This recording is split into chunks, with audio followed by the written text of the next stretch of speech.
Hi, I'm Chris Wilson from Grinding Gear Games. Welcome to the Build of the Week, a weekly video series that showcases interesting character builds created by members of the Path of Exile community. When we examine character builds that our players have designed, we frequently see a lot of good discussion and analysis by a core community of dedicated build makers. Today's build was created by Fox Tactics, who has been instrumental in contributing to a number of important Path of Exile builds. It's very nice to directly feature one of his builds in a video at last. He has been actively working on this character since the new Challenge League started, so we showcased it at a specific moment in development.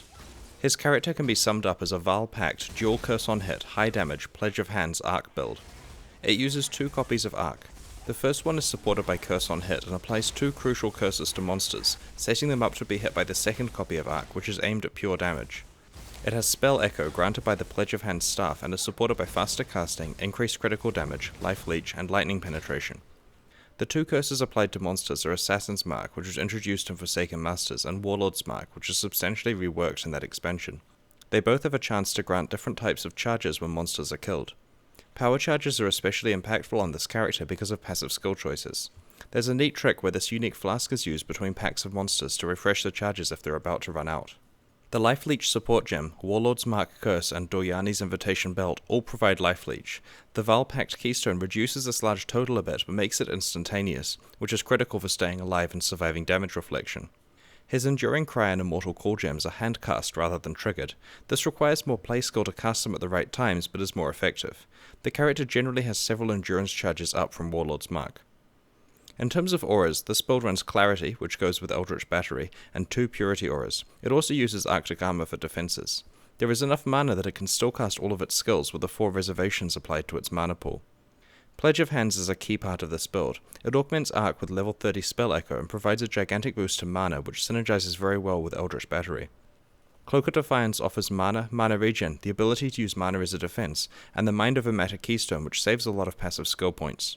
Voidbringer offers gigantic critical strike boosts and considerable mana in the form of Energy Shield via Eldritch Battery, but increases the cost of your spells by 80%. The rest of the character is set up to be able to afford these high mana costs. Doryani's Invitation is very much a win more belt for this build. The Life Leech is very powerful. With carefully designed builds like this, flask choices are very important. For example, this build uses Topaz Flasks as an anti-reflect tactic. Many of the rare items used are crafted. This is a great opportunity to talk about a trend we're seeing in how people use rare items. Previously, we observed a lot of rares that looked a lot like this ring, 5 or so good mods, generally created by either using Chaos Orbs or an expensive process involving Exalted Orbs. We're now seeing more rare items like this ring here. A Regal Orb was used to make a magic item rare, and then a crafting bench mod was added. Previously, Regaled items could only get to 3 mods before Exalted Orbs were needed.